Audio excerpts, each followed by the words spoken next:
Welcome to Royal Rathore blog.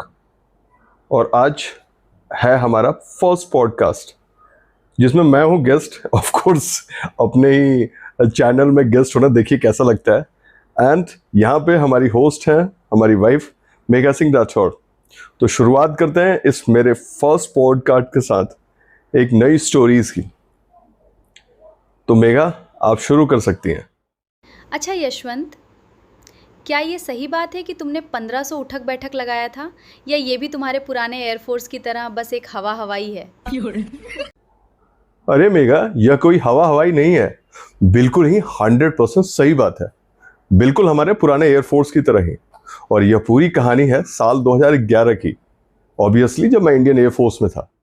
अच्छा, air force के दिनों की बात है, तब तो पक्का कोई ना कोई तगड़ा सीन हुआ होगा।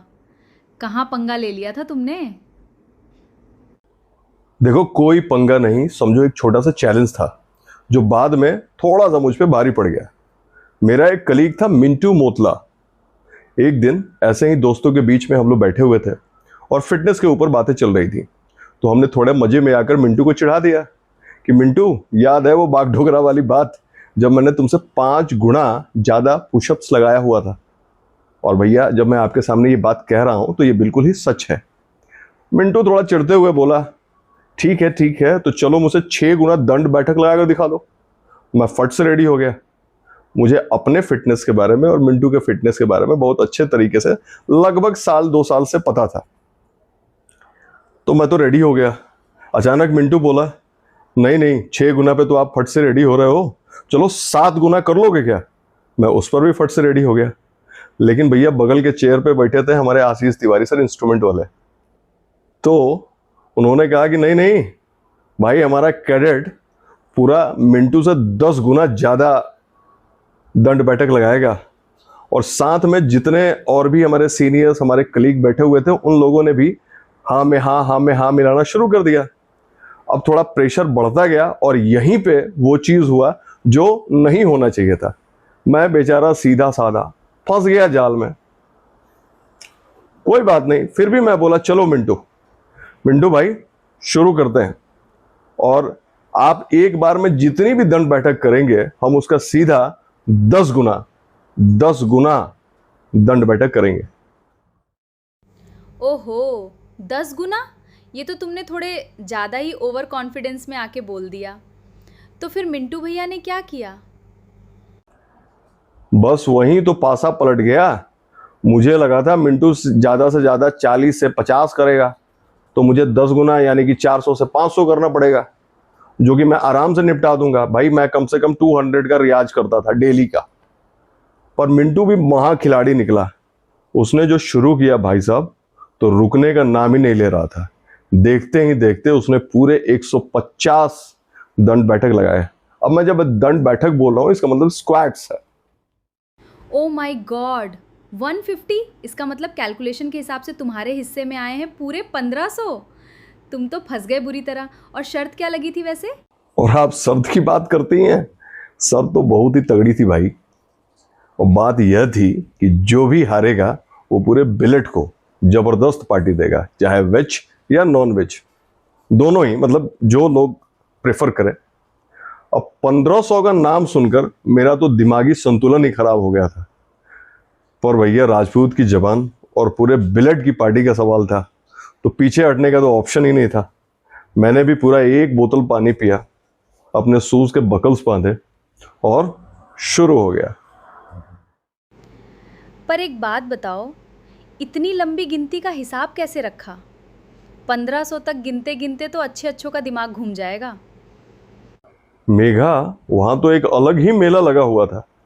मैं दंड बैठक लगा रहा था और रूम में मौजूद जितने भी हमारे सीनियर्स थे, राज सर, आशीष तिवारी सर और हमारे कलीग्स राजू गोस्वामी, भरत चंद, हमारे राकेश जी, ये सभी बारी बारी से गिनती कर रहे थे। और मजेदार बात तो ये थी कि मेरे पैर तो थक ही रहे थे, पर गिनती करने वाले भी थक जा रहे थे। बट मैं लगातार लगा रहा। और यहाँ पे गिनती करने वालों में एक बंदा आता, 100 से 200 गिनती करता, फिर थक कर पेपर पर नोट करता, हाँ भाई इतने हो गए। फिर उसकी जगह कोई दूसरा आता और वहां से आगे की गिनती शुरू करता। बकायदा गिनती करने वालों की शिफ्ट चल रही थी वहां पर। अच्छा, मतलब काउंटिंग डिपार्टमेंट में भी ड्यूटी बदल रही थी और तुम बस लगे हुए थे। बिल्कुल ही लगा हुआ था। और मैं एक छोटा सा ट्रिक हमेशा से अप्लाई करता हूँ। मान लो कभी क्रॉस कंट्री दौड़नी है जहां पे आदमी थक रहा है, तो मैं अपने ध्यान को भटका देता हूँ। तो वहां पे क्या, शुरू शुरू में टीवी चल रहा था रूम में, मैं आराम से टीवी देखते देखते ध्यान को भटका दिया था और बैठ के मारा जा रहा था। यह देखकर मिंटू भाई हमारा चिढ़ गया। आखिर वो भी तो एयरफोर्स वाला ठहरा। कड़क मिजाज, उसने देखा कि ये तो मजे से कर रहे हैं, और उसने तुरंत ही आगे दौड़ करके टीवी बंद कर दिया। बोला कोई टीवी नहीं देखेगा, बिना टीवी के फोकस करके दिखाओ। आपने ध्यान इधर लगा रखा है, उधर एक्सरसाइज किए जा रहे हो। ओहो, मिंटू भैया ने तो बीच मैच में अंपायरिंग बदल दी। टीवी बंद होने के बाद तो हालत खराब हुई होगी। भैया आप बुरी हालत की बात कर रही हैं। देखिए होता क्या है, 200 दंड बैठक लगाने का मेरा था रियाज। 200 तक तो मुझे कुछ नहीं होता है। उसके आगे मैं जैसे जैसे धीरे धीरे आगे बढ़ता गया, 500 600, तो हर एक बैठक के साथ जब भी मैं उठता, पांव ऐसे ऐसे ऐसे ऐसे शिवर करते।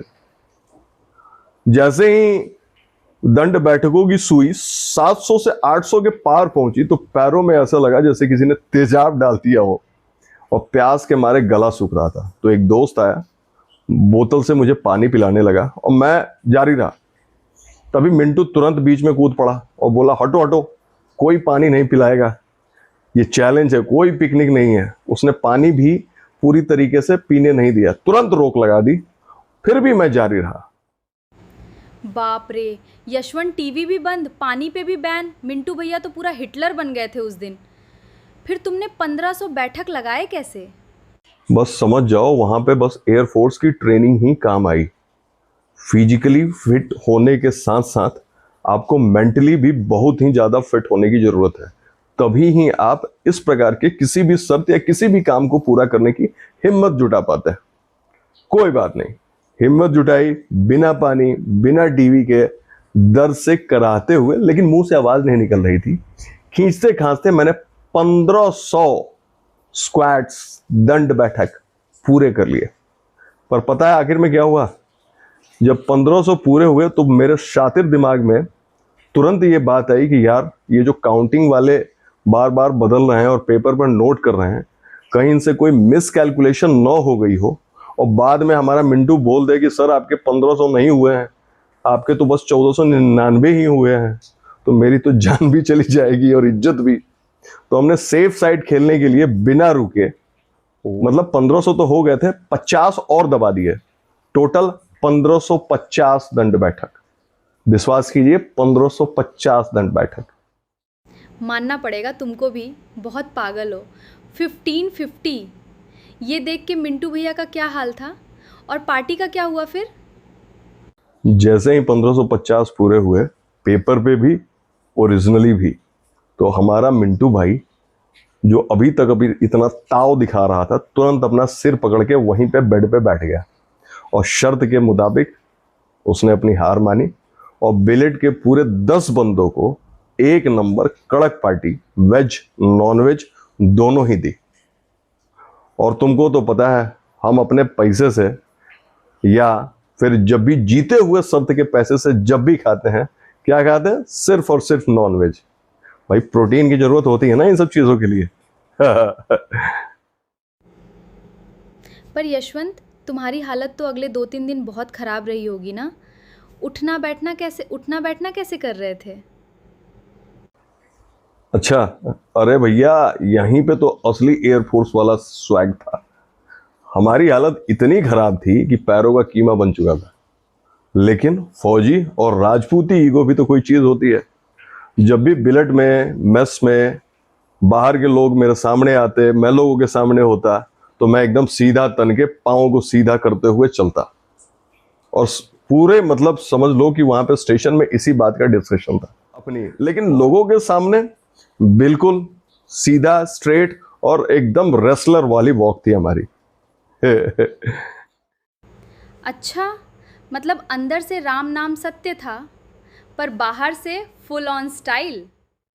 हाँ बिल्कुल, जितने भी लोग थे सब देख के हैरान थे, जिनको ये बात पता हो गई थी कि भैया ये बंदा 1550 बैठकें मार के भी इतना नॉर्मल कैसे घूम रहा है।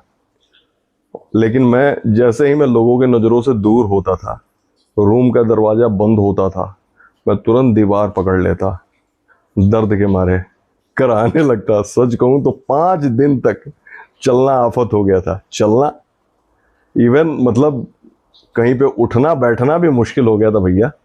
लेकिन एक बात तो है, इज्जत में कोई कमी नहीं होने दी।